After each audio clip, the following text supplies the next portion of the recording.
Welcome to the Nerd Party. Hi, this is Nick Anastasiou, story editor on Star Wars The Clone Wars and Star Wars Bad Batch. And you are listening to Aggressive Negotiations.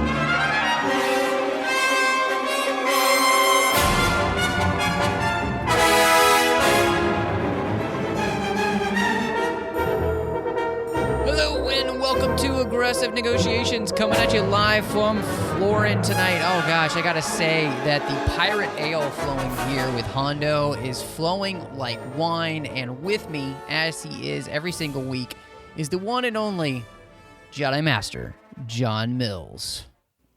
I don't know what Hondo is pouring, but it ain't strong enough for me. He needs to up his game here. This might be distilled in an engine, but it's not strong enough to launch me into orbit, so he's got to really work on this. You know, he said that he had the strongest ale in the galaxy, and I mean, it's not bad. It's not bad, but I'm like, I don't have wings yet, so. Yeah, it's like somebody claiming they have 5-alarm chili, and it's really only like a 4-alarm. Sure, it's 4-alarm chili, but, you were promising me 5-alarm, so. Exactly. What's up, Hondo? Exactly. Come on, man. Well, we're excited to be back this week. Of course, you can find us wherever you get your podcasts. If you like the show, please just subscribe where you get your podcasts, and you'll get the show as soon as it drops. And, what we'd really love is that if you would go over to Apple Podcasts and give us a star rating review, help the people find the show. It's still one of the biggest places for people to find shows. You can also find us all over the place on social media. Go to The Jedi Masters on Twitter. Follow us, interact with us. We love it. It's so much fun. You can also find the entire network at Join Nerd Party. We're on Instagram at The Nerd Party. You can find us on Facebook at facebook.com/The Nerd Party. And of course, we've got our website called thenerdparty.com. And maybe you would like to send us an email, and you can get a hold over us on the contact section. In fact, John, what we're going to do tonight is based off an email from a listener. Yes, indeed. One of our listeners named Jeff, he actually reached out to us. He said he was listening to a talk that George Lucas gave, which was on another show that he was listening to. And we encourage everybody to listen to other shows. We're all part of a great podcast universe here. And basically in this, he notes that Lucas reiterated his desire for Star Wars to be, and I'm reading word for word here, a picture of societal morality that hadn't been done since the Western genre died out. And Jeff asks if we would feel comfortable giving a commentary on how successful we think George Lucas was and how we view the morality subtext of the Star Wars franchise. And I think that's a pretty good question, pretty solid topic to go into today. So, I'll cede the floor to the esteemed senator from let's just say you're from Florin today. Florin? You're from Florin. Yeah. Do they have, they don't really have a senator from Florin. I mean, you remember correctly, that was just a pirate stronghold. So I like to pretend that I'm the senator from Florin, but I really have no power. You're just a continual apologist for the pirate lobby. It's kind of sad. It is. It's pathetic, actually. But we have to revisit that at some point. We really should. I really like this question because one of the things, that George Lucas said specifically was that with his films that he was working to specifically divulge classic morality that he felt like had been lost. That this is the thing to which, his entire reason for doing this, and in fact, the reason that he doesn't do Apocalypse Now, which he had been working on, is that he feels like, honestly, the world doesn't need more films like that. That the world needs more films about the basic morality. In fact, one of the famous quotes that comes from both you and I have read the George Lucas Interviews books, which has all his interviews from the beginning when Star Wars comes out all the way till when The Phantom Menace is released. And he says, Star Wars has always struck a chord with people. there are issues of loyalty and friendship, good and evil, and I mean, there's a reason this film's so popular. And it's not that I'm giving out propaganda nobody wants to hear. Knowing that the film was made for a younger audience, I was trying to say in a simple way, there's a God and that there are both good and a bad side, and you have a choice between them, and the world works much better when you're on the good side. And in the end, this is exactly where George Lucas is coming from the beginning of Star Wars. And this whole point, I think, how successful is George Lucas in this? I think he's very successful. I think one of the things that makes George so successful in this is that not only is he talking about these beautiful ideas of morality, but he is playing it out in the characters and in the story. And I think, it's most clearly seen in the way in which, we see Anakin Skywalker go from a good young boy, a boy who has a good heart, that falls into temptation, that finds himself on the side of evil, and then finally finds himself redeemed, by the actions of his son. And, in all honesty, I can't think of anything that is still more applicable today than a story of redemption. Yeah, I think we both very much come from the standpoint that Lucas was very, very successful. And I think just to piggyback on what you're pointing out there is Lucas, I think, was very wise in the way he structured, the way he approached the story, where it's not it doesn't, to borrow a phrase from a different philosophical school, it does not descend into the particulars. He's giving a very high level, 30,000 foot overview of that morality, which is what the Westerns did. There are good guys and bad guys. You don't shoot a person in the back. You don't, you always give everybody a chance to draw. And it's this sort of chivalrous code that didn't really exist. I mean, you look at the real history of the Wild West, and places like Deadwood and Tombstone had higher murder rates than modern cities.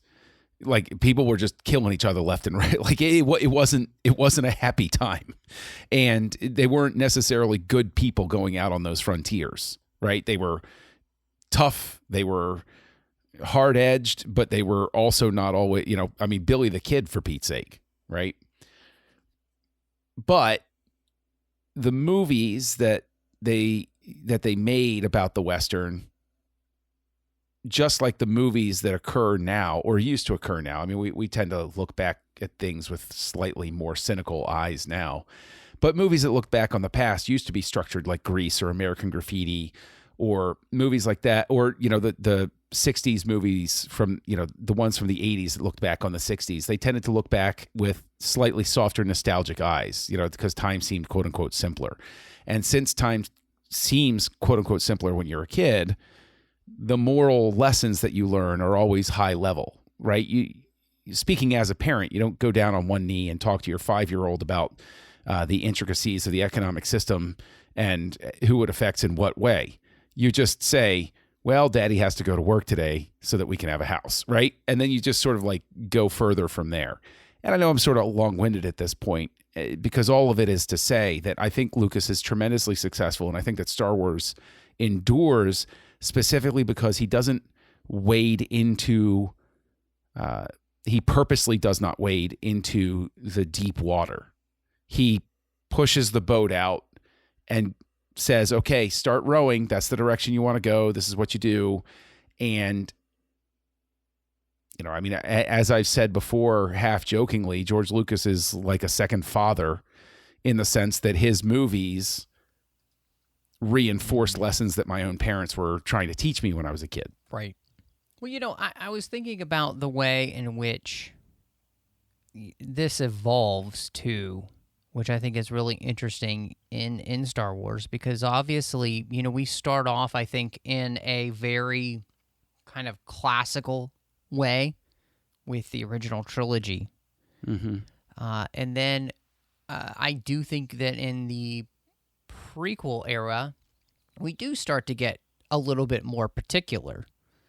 we start to bring it down just a little bit more. Again, we're still pretty high leveled. And one of the things that we've always mentioned is the fact that, we're also, the thing that really speaks in Star Wars is the fact that you're not reaching for any one specific era. The things to which we're talking about are things which have been seen throughout history repeatedly. And so they're very timeless themes. But I think one of the beauties of this is just, you can see how important this was to Lucas because every Clone Wars episode started off with a fortune cookie. Right. And that fortune cookie was a morality tale for that episode. It was kind of giving you an inkling as to what that episode was going to be about. And the beauty, again, is about the prequel era is that we got to kind of, especially in the Clone Wars, really explore a little bit more of the nitty-gritty and slightly more of the grayish areas that you reach in morality, right? Which I thought is what made it so successful, not only for children, but also then for those adults that were watching. See, I think you hit on something very interesting here, especially in terms of Jeff's question having to do with Westerns. And stay with me here on this. But you are absolutely right. The prequels wade a little bit deeper than the original trilogy did. And you can draw almost a 1-to-1 where the original Westerns were High Noon is a high level movie, right? It's about doing what's right, but they don't get really particular about stuff. They let you draw by inference what it is that's wrong. Right. The best way to teach is to engage somebody's brain and let them figure out what you're trying to say and lead them along. Tell them the story and give them the pieces, let them put the puzzle together. But then there were revisionist Westerns that come up, late 70s, and then there's the resurgence in the 90s of going back and looking back maybe a little bit more realistically. And you even have, with the Western, with that resurgence in the 1990s, you have released back to back, you have 2 stories about Wyatt Earp, one of which resonates with everybody, Tombstone, which is very much it's the original Star Wars vibe of the telling of the Wyatt Earp story, right? It's very good guy, bad guy, Western influenced sort of thing. And then you have Wyatt Earp, written by Lawrence Kasdan, who helped bring us Empire Strikes Back and Return of the Jedi. And that's a much more nuanced look at everything. And so it's a look at the same time period from 2 different lenses. And again, I'm going to wrap this up. But basically, I think you just may have stumbled on that the correct way, quote unquote, to watch the Star Wars movies is to watch the original trilogy first and then the prequels, because that in and of itself acts as a lesson, because Lucas's first telling of these stories is that very gentle morality tale with painted with big strokes. And then the prequel, there's a little more detail, a little more shading thrown in. And then, of course, the Clone Wars gets even more detailed and a little bit more particular. So it's almost as if this story tells itself best, and you look at the original trilogy is for when you're younger. Prequels are for when you're like late teens, how you're starting to understand the world and how it's very confusing. And so you have a couple more in-depth questions. And then the Clone Wars is basically like you're an adult and you want to know all of the detail about what happened in history. Right. So I think that's interesting. I think that answers whether chronological or release order is the better way to watch them. What do you think of that? I mean, I think it's an interesting thought process, and I could totally see where you're coming from in that. But I also think back to the idea of, you mentioned the fact that the resurgence of the Westerns in the 90s. I don't even think you have to go that far, because I'm thinking of the way in which the Western progressed, from Stagecoach to The Searchers. The Searchers is such a much more nuanced film than many of the other Westerns you get, and in dealing with some really rough and tough issues, right?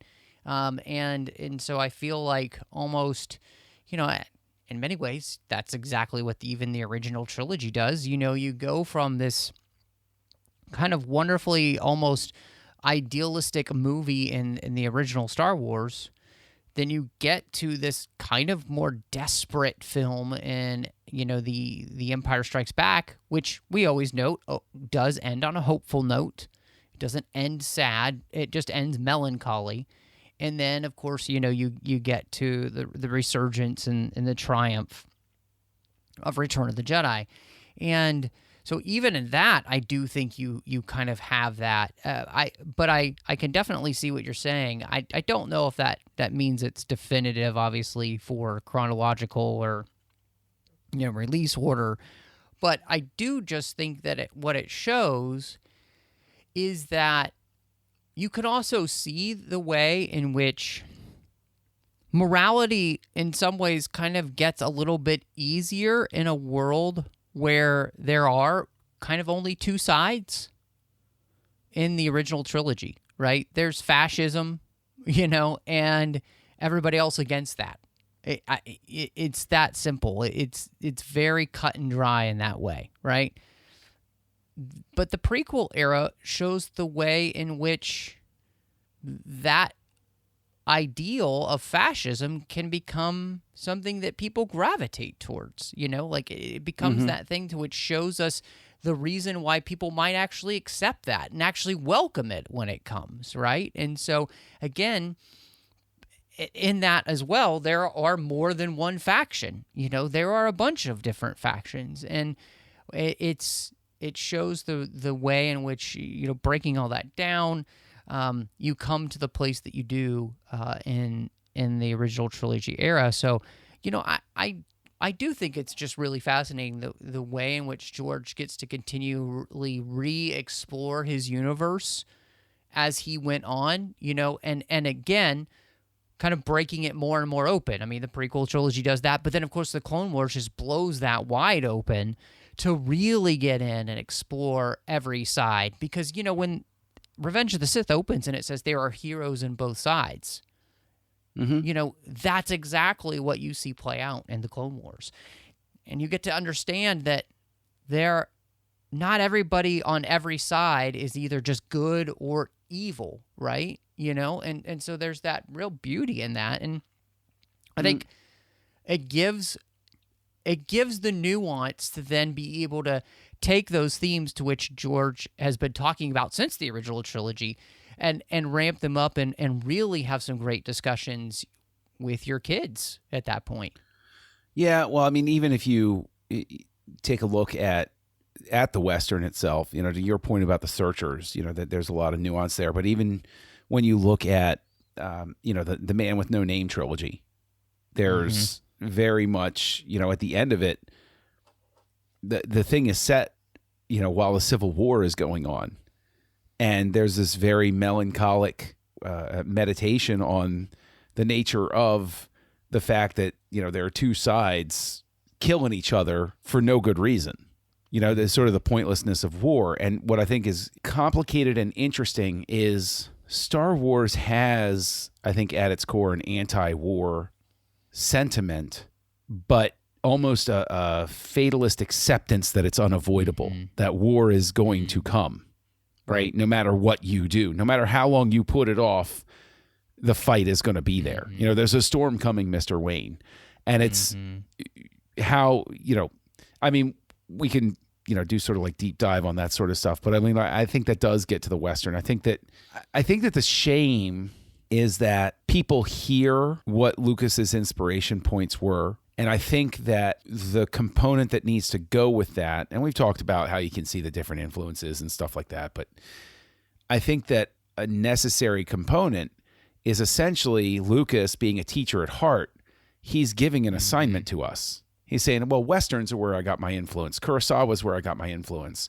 And Kurosawa essentially like adjusting for the cultural sensibilities of, his country of origin.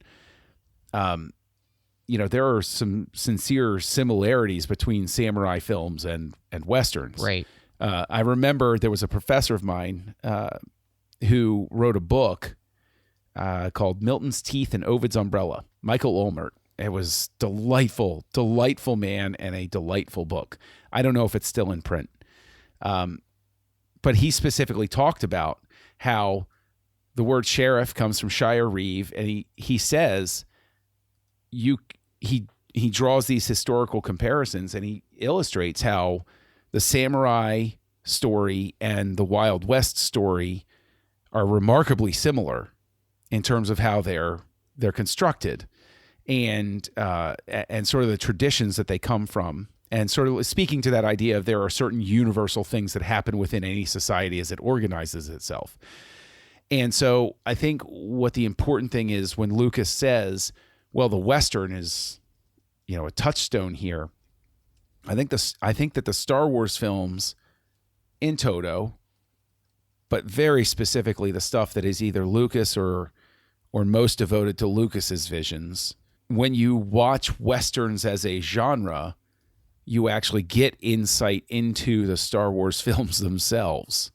It's like a companion piece that you should go and study so that when you see Lucas's work, you can say, oh, okay, these are things that pair up with each other and work together, which is why you could do like a triple feature of like Seven Samurai or, Hidden Fortress and Phantom Menace, and then Once Upon a Time in the West or something like that, because you see how all of this stuff ties together. So, I think that citing the Western is a guidepost to saying if you want to understand another level to this work, you should also watch these films, because it becomes a whole, Star Wars belongs to a sensibility beyond itself. Yeah, I think I like what you're saying there, because what I love about this whole process is that, George Lucas is not making his films in a vacuum. And those movies that you're referencing are all things to which are harkening back to those classic themes to which he's pulling from. And so therefore, as he's telling this story that he's working on, it is completely in line with all of the other classic works throughout history. And I think that that's the thing. When Star Wars is at its best, that's what makes it so timeless, because it fits within the classical storytelling that humanity has had from the very beginning, right? And I think that's what makes it so special. And so, with this question that Jeff has asked, I think we can see that that's also what makes any future Star Wars successful as well, is when it stays within that framework that George Lucas had created so many years ago. And when it strays from that, that's when it might not be as successful. And because Star Wars sits in this pantheon of timelessness because of the way in which George Lucas had created these stories. And so I do think that that's really special.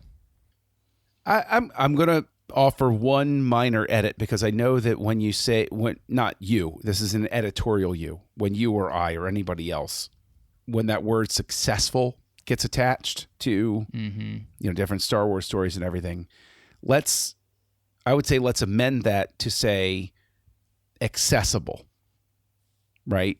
Because obviously the filmmakers are making things with intent and hopefully trying to teach a lesson, but the reason that the lesson can stick with any student is when you make it accessible in such a way that they can process it, make it their own mentally and intellectually. And so I think I would just offer that light edit, not a rebuke in any sense. No, I think it makes But just sense. say instead of successful, let's say accessible, and that way we're not using a word that's going to cause people to sort of like draw back and be like, how dare you? Sure. No, I mean, I think that does absolutely make sense. And so, I mean, it is, I think it's just really interesting, this whole idea. And again, I would say that just for me personally, and I think that this is the thing that makes Star Wars something that has stood the test of time better than some other franchises. And I think it's the thing that will keep people coming back to it over and over again, which is really beautiful. And so, yeah, I mean, just, fantastic question from Jeff. And I think I'm excited. I'm just excited that we get the opportunity to have these kind of conversations because George Lucas did create Star Wars, and I think that that's really beautiful. So, absolutely. And again, thank you, Jeff, for the great question. As you can tell, it's a topic that we've enjoyed talking about for sure.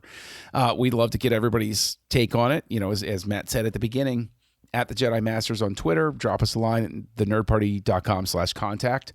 Always thrilled to hear from people. And who knows, maybe a question that you pose to us winds up becoming its own episode. We love this type of stuff, actually. We really, really do, because we feel like we're having the conversation with you and are a part of your community and your thinking when you send us those questions. But Matt, if people want to go a little more deep dive with you and find you out there, where can they locate you on the internet? Yeah, you can find me all over the place on social media with the name MattRushing02. So check me out on any of the social media platforms there. You could also find me here on the network with the show Owl Post, as Drea Kaufman and I had walked through every single chapter of the Harry Potter series, one chapter at a time. And you could also find me over the Trek FM network doing a few shows. You can also find me on the TFM network doing a few shows. One is the 602 Club, which is our general geek show. We're talking about all of the fandoms we love. John's frequently a guest over there. And in fact, we did a short-run show in that feed called Snyder Cuts, talking about everything Zack Snyder had directed. And I'm doing Literary Treks as well as The Orb over there as well, where we're talking about Star Trek Deep Space Nine and The Orb. And Literary Treks is about the books and the comics of Star Trek. But John, what if people want to check out what you've got going on? Oh, nobody wants to check out what I've got going on, but you can find me as Kessel Junkie on your social network of choice, KESSELJUNKIE. I actually have had fun on Twitter. I'm sort of crowdsourcing some ideas for what I hope to get off the ground. Maybe somebody is listening for a sympathetic origin story for the Noid from Domino's Pizza, to give some reasoning to his hatred of pizza and why all of those things are there. So if you want to join in on that type of stuff, you can find me as Kessel Junkie.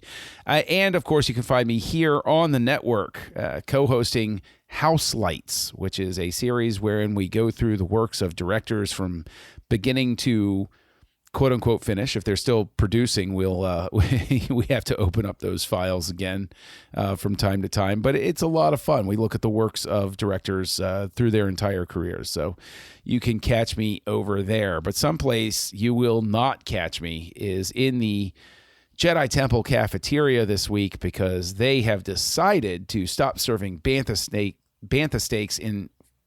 They have decided to stop serving bantha steaks in favor of Nerf ears, and I'm just not down with that. So I'm going to go down to 1313 and find some roasted, tip yip. So while I go off in search of that, Master Rushing, I think it's time to close these negotiations. John, negotiations are closed.